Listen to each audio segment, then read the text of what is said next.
So hello guys, welcome back in new video. तो आज हम पढ़ने वाले हैं फंक्शन, जो कि पाइथन सीरीज का है पार्ट नंबर 6। तो आज करने वाले हम फंक्शन होता गया है, फंक्शन वर्क कैसे करता है, फंक्शन में हम यूज कैसे करते हैं, function is a block of code कैसे काम करता है। तो आज हम पूरा पढ़ने वाले हैं बट इज फंक्शन गाइस। तो चलिए शुरू करते हैं।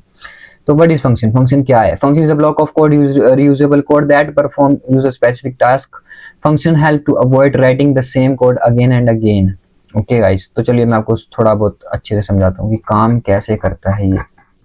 एक सेकेंड गाइस। ओके, तो फंक्शन एक ब्लॉक ऑफ कोड है, यानी कि एक स्पेसिफिक कोड होता है जिसको हम बार बार स्पेसिफिक टास्क को ना करके एक बार लिखेंगे, उसे बार बार यूज मतलब कॉल करेंगे और उसे प्रिंट करवा देंगे। सिंपल, इतना सा फंक्शन होता है। Function help us to avoid writing same code again and again, जो मैंने आपको बता दिया। रियल लाइफ एग्जांपल, जैसे मान लीजिए वॉशिंग मशीन बटन होता है, अगर आप उसे प्रेस करते हैं, ये क्या करता है? फिक्स टास्क को बार बार करता रहता है। जैसे मान लीजिए आपने फंक्शन वॉशिंग मशीन को 15 मिनट्स पर सेट करा, उसके बाद आपने थोड़ी देर बाद बंद हो गई, फिर से आपने सेट करा तो फिर से वही काम कर रही है। यानी कि जितना आप उसको बोलेंगे ये तो नहीं काम करेगा। जैसे मान लीजिए add water, wash clothes, drain time, ये सब इसके एग्जांपल्स है। Similarly function performance types we can call it. अब मेन चीज जो है, फंक्शन को किया जाता है कॉल पाइथन के अंदर। अब जैसे कि मैंने शुरू में आपको कहा था कि प्रिंट जो है एक ऑल्सो एक फंक्शन की, प्रिंट एक खुद में ही एक फंक्शन है, ये आपको पता होगा। मैंने आपको क्योंकि शुरू वीडियोस में बताया हुआ है। अब देख सकते हैं वेलकम पाइथन, ये क्या था? स्ट्रिंग था, इसमें आपने स्टोर करवाया तो प्रिंट करवा दिया, अपने फंक्शन को कॉल कर दिया जिसके कारण ये चल पड़ा। ठीक है।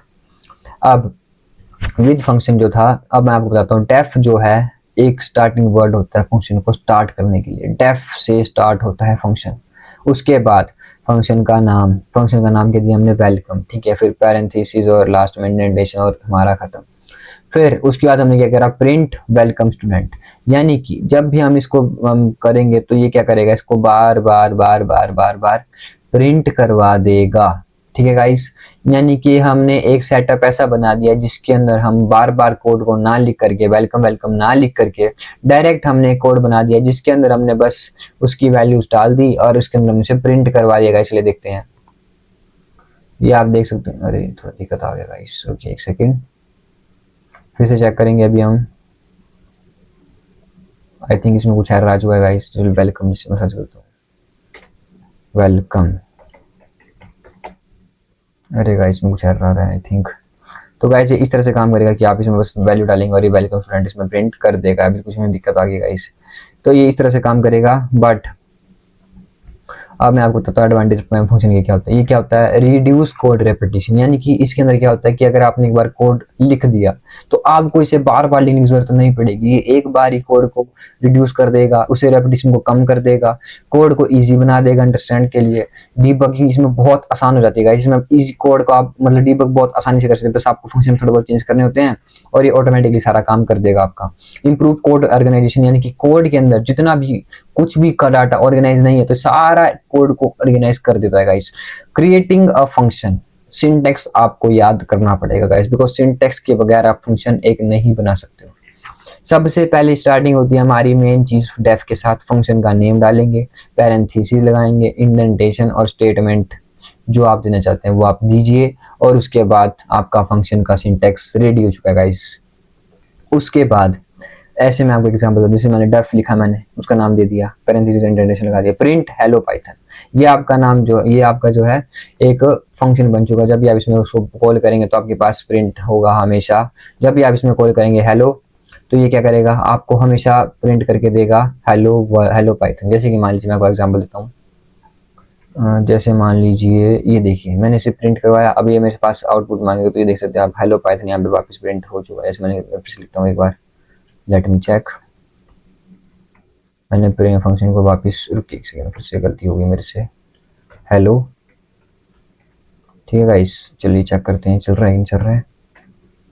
अरे गाइस ये चल नहीं रहा है, आई थिंक मे इसमें कुछ एरर आ चुका है, लेकिन हेलो पाइथन ये प्रिंट करके आपको दे देगा, बिकॉज ये पाइथन का ब्लॉक ऑफ कोड है। फंक्शन कॉलिंग के अंदर हम क्या करते हैं? डेफ का यूज करते हैं, ग्रीट का यूज करते हैं और इसमें नाम डाल दिया गुड मॉर्निंग, वैसे ही आपका ये काम करता रहेगा।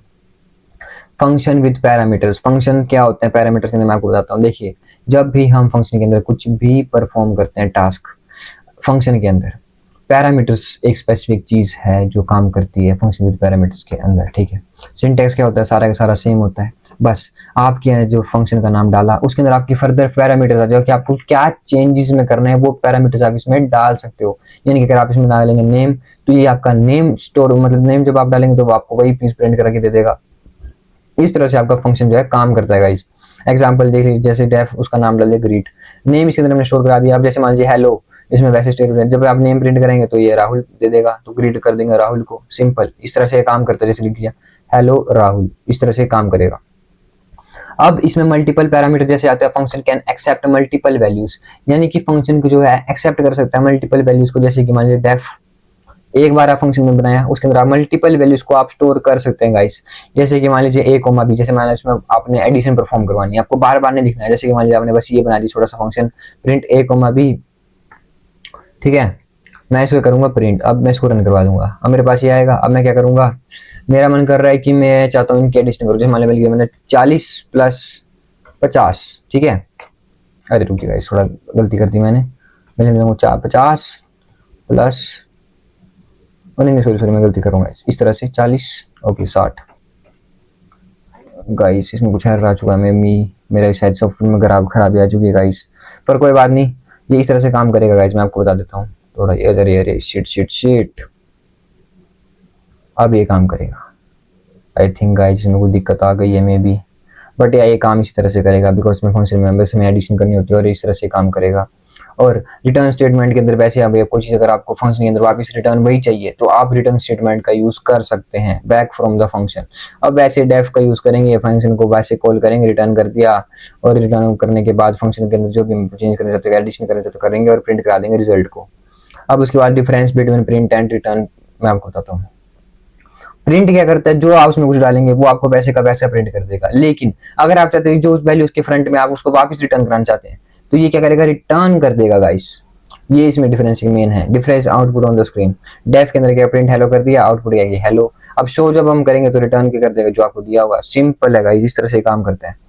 Return a value that can be stored and used later. अब इसमें क्या होगा कि आपको जब भी मान लीजिए अगर आपको स्टोर करना है लेटर को, मतलब लेटर इन द सेंस मतलब बाद में, तो क्या करेगा ये बाद में रिटर्न को उसको वापस कर देगा। अब डिफॉल्ट पैरामीटर्स क्या होते हैं, definition has no permanent defined value if no value is provided. अब ये क्या करेगा, डिफॉल्ट पैरामीटर्स को क्या करेगा, प्री डिफाइंड कर देगा, जिसके कारण क्या होगा, आपके पास ग्रीड यानी कि नेम जो भी आपके पास करेंगे तो आपके पास वैसे का वैसा ही आ जाएगा, ठीक है। डिफॉल्ट पैरामीटर्स होते हैं जो कि पहले से प्री डिफाइंड करे गए हैं, वो चीज आपका डिफॉल्ट पैरामीटर्स होता है। अब कीवर्ड आर्गुमेंट्स क्या होते हैं, यानी कि कीवर्ड्स के अंदर, आर्गुमेंट्स के अंदर क्या होता है, मान लीजिए आपके पास बहुत सारे डेफिनेशन, मैं डेफिनेशन बता देता हूँ। आपके पास जो आर्गुमेंट है उसमें पैरामीटर्स के अंदर क्या कहते हैं, कीवर्ड आर्गुमेंट्स कहते हैं, यानी कि पासिंग किसी भी आर्गुमेंट को करना using their names is called keyword argument. यानी कि किसी को किसी के नाम से पास कर दिया आपने, तो फिर वो क्या कर दिया, अपने आर्गुमेंट को पास कर दिया। जैसे कि स्टूडेंट का नेम एज हमने कर दिया, इसमें हमने क्या कर दिया, एज इसकी 20 हमने कर दी, नेम्स का राहुल कर दिया, तो आउटपुट क्या गया, राहुल 20, ओके। अब इसमें क्या होता है, आर्बिट्री आर्गुमेंट क्या होता है, इसमें मल्टीप्लाई का साइन और ARGS, इसमें क्या करते हैं कि अलो करता है फंक्शन को एक्सेप्ट मल्टीपल वैल्यूज। यानी कि अगर आप इसका यूज करेंगे तो ये क्या करेगा, इसको मल्टीपल वैल्यूज को एक्सेप्ट कर देगा, ठीक है। ये आपको थोड़ा ध्यान रखना है। और ये क्या करता है, ऐड मल्टीपल, यानी ऐड इसका नाम है, और मल्टीपल नंबर्स को क्या कर देगा, ये इसमें ऐड कर सकते हैं। जैसे कि नंबर, इसका मतलब क्या होता है, टोटल इज इक्वल टू, नाम का मतलब होता है total is equal to total plus num, यानी कि total equal to total plus num. इसका मतलब ये होता है कि प्लस इक्वल टू का मतलब, इसको आसानी से लिखने के लिए हम क्या यूज करते हैं, total is equal total plus num. I think मेरे से गलती होगी ये, तो इस तरह से काम करता है। लेकिन इसको शॉर्ट लिखने का तरीका ये भी हो सकता है गाइस, ओके। तो इस तरह से लिख सकते हैं, इसको कट्टी कर देते हैं, थोड़ा सा रहेगी, ओके। तो प्रिंट टोटल करते हैं, टोटल क्वांटिटी, और ये वापस इसको ऐड कर देगा और हमारे पास एडिशन आ जाएगी गाइस। और इसमें वेरियस कीवर्ड्स होते हैं, आर्बिट्री आर्गुमेंट्स, जैसे कि मल्टीपल कीवर्ड्स, क्रॉस। इसमें क्या होता है, फंक्शन को एक्सेप्ट कर देता है मल्टीपल कीवर्ड्स को आर्गुमेंट के अंदर लाने के लिए। यानी कि अगर आपने इसको यूज कर लिया तो क्या करेगा, जैसे राहुल है, एज उसकी 20 है, तो ये क्या करेगा, नेम उसको अलग कर देगा, उसका नाम इसको अलग से कर देगा। यानी कि जो आपके पास उसने वैल्यू दी थी उसको भी प्रिंट करवा देगा, और जो उसकी वैल्यू है होने वाली उसको भी प्रिंट करवा देगा। जैसे कि नेम क्या था, राहुल, एज क्या थी 20, तो इन दोनों को स्ट्रिंग में कर दिया और बाकी तरह से कर दिया, ठीक है। अब लोकल एंड ग्लोबल वेरिएबल्स क्या होते हैं? लोकल वेरिएबल्स क्या होते हैं? जो क्रिएट करते हैं इनसाइड फंक्शन, यानी कि फंक्शन के अंदर ही खुद के अंदर एक लोकल वेरिएबल होता है, उसे हम लोकल वेरिएबल कह देते हैं। जैसे मान लीजिए एक्स है, उसकी वैल्यू खुद के वेरिएबल मतलब फंक्शन के अंदर है, तो 10 होगी, तो प्रिंट कर दिया एक्स, तो उसकी वैल्यू को टेस्ट करेंगे तो 10 नहीं आएगी, ऑब्वियस सी बात है।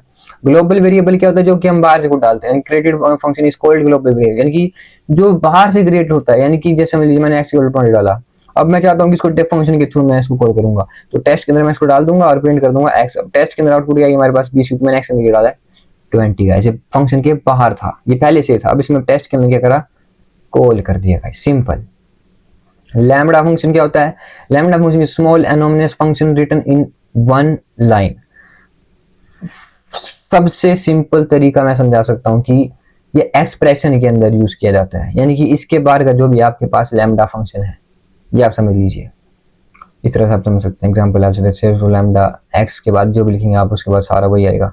प्रिंट स्क्वायर ऑफ 5, 5 का स्क्वायर कितना था? 25। आपने लैम्बडा फंक्शन यूज करा, लैम्बडा ऑफ एक्स का ये सिंटेक्स तो मैं समझा सकता हूं, इस तरह से होता है। अब एक्स मल्टीप्लाई एक्स कह रहा तो 5 का स्क्वायर कितना होता है? ऑब्वियसली 25 ही होता है। रिकर्जन फंक्शन क्या होता है हमारे पास? ये थोड़ा मीन है guys, function that call itself, यानी कि जो रिकर्जन जो होता है अपने फंक्शन को खुद ही कॉल कर देता है, इसमें ये एक मेन चीज है। अब जैसे मैंने डेफ इसमें यूज करा काउंट n, अब n अगर इक्वल टू 0, यानी कि n इक्वल टू 0 है, तो रिटर्न करा दो क्या? प्रिंट n और n-1, यानी कि अगर तुम्हारा काउंट जो है n जो है इक्वल टू 0 है, तो क्या कर दो? रिटर्न करा दो प्रिंट n को, करवा देगा 5 4 3 2 1, ठीक है। अब n की वैल्यू 5 माइनस, तो 5 4 3 2 1 दे देगा। अब काउंट जैसे n-1 तो 5 1 4, 5 3 2, इस तरह से करते करते करते 1 तक चले जाएगा गाइस, ठीक है। अब उसके बाद हमारे पास आता है function with list, def display items, ठीक है। फंक्शन विद लिस्ट में ये काम कैसे करता है? लिस्ट अब इसमें आ चुका है, तो आपको पता है लिस्ट मैंने आपको थोड़ा टाइम पहले पढ़ाया था। लिस्ट क्या होता है? जिसके अंदर मल्टीपल हम इसमें जैसे मैंने इंडेक्सिंग सारी करी 0 1 2, इसमें फर्दर हम कुछ भी लिखेंगे तो वो सारा का सारा म्यूटेबल होता है, जो कि चेंज हो जाता है। तो इसके अंदर हम वैसे करेंगे जैसे कि मान लीजिए फंक्शन का यूज करके हम इसको कॉल कर सकते हैं गाइस, सेम टू सेम वैसे ही जो कि मैंने आपको शुरू की वीडियो में समझाया था। अब कंप्लीट एग्जांपल आप समझ सकते थे, कंप्लीट बिल प्राइस क्वांटिटी। अब जैसे मान लीजिए आपके पास प्राइस क्वांटिटी है, मल्टीप्लाई करना चाहते हैं प्राइस मल्टीप्लाई क्वांटिटी, तो आपने फंक्शन बना दिया, आप उसमें बस प्राइस डालेंगे और क्वांटिटी डालेंगे और ऑब्वियसली सारा का सारा इसमें ऑटोमेटिकली मल्टीप्लाई कर देगा गाइस। अब ये आउटपुट आपको कैसे देगा? अब डिफरेंस लीजिएगा, इसमें थोड़ा डिफरेंस का मैं आपको बता देता हूँ कि फंक्शन और लूप में डिफरेंस क्या होता है, क्योंकि लूप जो आपको मैंने पढ़ाया था उसमें और उसमें थोड़ा बहुत डिफरेंस है, लेकिन वर्क सम करते हैं। देखिए लूप जो होता है ये इनफाइनाइटली काम करता रहता है, लेकिन जो फंक्शन जो होता है ये एक ब्लॉक ऑफ कोड है जो कि आप लिख देंगे तो इसके बाद आपका जो कोड की जो एफिशिएंसी है वो बहुत कम हो जाएगी गाइस। इसके बाद आप जो भी कोड लिखेंगे उसमें आपको बहुत कम से कम यूज करना पड़ेगा। जिस बात में बस आप वैल्यूज पुट करेंगे, पुट करने के बाद आप उसमें डायरेक्ट वैल्यूज डालने के बाद उसको प्रिंट करवा देंगे और वो आपको आउटपुट दे देगा। लेकिन लूप के अंदर क्या होता है, जब तक वो स्टेटमेंट जो है सेटिस्फाई नहीं हो जाती है तब तक लूप आपका चलता ही रहेगा। ये एक मेजर डिफरेंस है दोनों के अंदर। Use to use code to repeat code, run call run automatically until condition ends, जब तक ये तब तक चलेगा जब मैंने आपको बता दिया। Perform a specific task to repeat, ये बिल्कुल सही मैंने बता दिया आपको। अब function can take parameters input, और ये आपको बता दिया यूजिंग डेफ कीवर्ड, ओके। और return code statement in the function, ये मैंने आपको बता दिया। रिड्यूस कोड रिपीटिशन, ये बिल्कुल बता दिया, फंक्शन जो है कोड को रिपीटिशन बताता है। टाइप्स ऑफ फंक्शन कौन कौन से? बिल्ट इन फंक्शन होते हैं और यूजर डिफाइंड फंक्शन होते हैं। बिल्टिंग जो होते हैं प्रिंट और लेंथ। जैसे मान लीजिए प्रिंट जो आपको मैंने आपको बताया, जब आप फर्स्ट कोड जो था आपने लिखा था प्रिंट हेलो वर्ल्ड, तो आपने क्या करा था, ये जो बिल्ट इन फंक्शन होता है ये प्रिंट जो था पहले से ही मतलब पाइथन में प्री डिफाइंड है। लेकिन जो हम यूजर डिफाइंड फंक्शन बनाते हैं, जो डेफ का यूज करके जो हम बनाते हैं, वो क्या होता है, यूजर डिफाइंड फंक्शन होता है, जो कि हम यूजर को अपने हिसाब से मॉडिफाई करके उसको बनाता है। उसके बाद आता है रिकर्सिव फंक्शन, जो कि मैंने बताया जो फंक्शन को खुद ही कॉल करे, यानी कि जो फंक्शन खुद को कॉल करे उसे कहते हैं रिकर्सिव फंक्शन। इंपॉर्टेंट कॉन्सेप्ट कौन कौन से? पैरामीटर्स, जो कि मैंने आपको बताया। आर्गुमेंट्स, रिटर्न्स वैल्यू, रिटर्न खुद को वैल्यू को रिटर्न करना। लोकल एंड ग्लोबल, लोकल क्या होता है, जो कि फंक्शन के अंदर प्रेजेंट है। जो ग्लोबल होता है खुद बनाया जाता है, यानी कि बाहर आपने उस फंक्शन के बाद लिखा तो वो आ गया। आर्गुमेंट के अंदर क्या होता है, आप कुछ भी मल्टीप्लाई करेंगे, इसका यूज कर लीजिए, उसके बाद फिर आप कर दीजिए, आपका काम हो जाएगा। डबल कीवर्ड्स का आपको मैंने बता दिया था। Function help to write clean and organise usable codes in Python. तो गाइस इस लाइन का मतलब ये है कि फंक्शन एक ब्लॉक ऑफ कोड है जिसका यूज करके आप जो है कोड की रेपिटेशन को कम कर सकते हैं। बार बार कोड लिखने से अच्छा आप एक स्पेसिफिक कोड यानी कि ब्लॉक ऑफ कोड बना दीजिए जिसको आप बार बार यूज कर सकते हैं। ये हमारा फंक्शन होता है गाइस। तो आई होप गाइस आपको फंक्शन के बारे में कुछ आइडिया लग चुका होगा। अब आप थोड़ा बहुत कोड प्रैक्टिस करिए और थोड़ा बहुत मतलब घर में थोड़ा बहुत कोड की मतलब यूज़ करिए और को पेन कॉपी का यूज़ करके थोड़ा बहुत सिंटेक्स लर्न करिए। और आई होप गाइज आपको पूरा मतलब पाइथन के अंदर फंक्शन थोड़ा बहुत समझ आ गया होगा। मिलते हैं किसी नेक्स्ट वीडियो यानी कि पार्ट 6 के अंदर, तब तक के लिए बाय।